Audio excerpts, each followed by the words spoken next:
আগামী দিনে যদি এই ফিলিস্তিনে আরেকবার হামলা হয় তাহলে বাংলাদেশের তৌহিদি জনতা এটাকে সহ্য করবে না। প্রিয় ভাইরা আমার, আমরা আদমদিঘিবাসী আমরা আজকে শপথ করতে চাই যে সেই ইসরায়েলি পণ্য আদমদিঘির বাজারে আমরা আশ্রয়তে দিব না।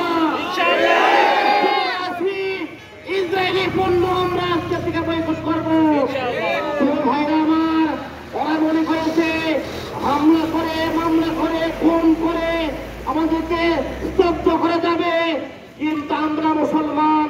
আমরা কোরআনে বলেছে তোমরা মুসলমান ভাই ভাই, একজন মুসলমান যখন আহত হয় তখন সারা বিশ্বের লক্ষ কোটি মুসলমানের গায়ে আঘাত লাগে। প্রিয় ভাইরা আমার, এই জন্য আমরা হামলা তীব্র নিন্দা প্রতিবাদ জানাই।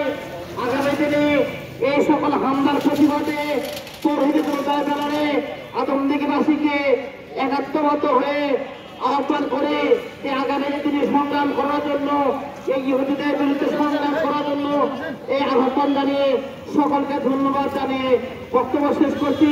আসসালামু আলাইকুম ওয়া রাহমাতুল্লাহি ওয়া বারাকাতুহু। আমরা আবারও বলতে চাই যে আমাদের ভাইদের বিরুদ্ধে আমাদের মুসলমানদের রক্ত নিয়ে তোমরা হোলি খেলছ, অথচ আমরা অনেক মুসলমানে আছি। আমরা সেই ইহুদি পণ্য দিয়ে আমরা হয়তো ইফতার করছি, তৈরি করছি, পেপসি, কোকা-কোলা, 7-আপ সহ আমরা যে বাটা কোম্পানির জুতো করি, এরকম অসংখ্য প্রোডাক্ট দিয়ে তারা আমাদেরকে ঘিরে রেখেছে।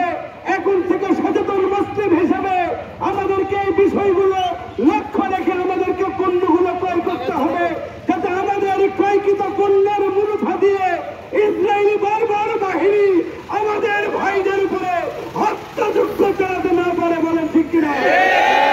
আমরা এই সমাবেশ থেকে ইসরায়েলের বিরুদ্ধে তীব্র প্রতিবাদ এবং নিন্দা জানিয়ে আপনাদের সকলকে ধন্যবাদ জানিয়ে আমরা আজকের এই সংক্ষিপ্ত কর্মসূচি শেষ করছি।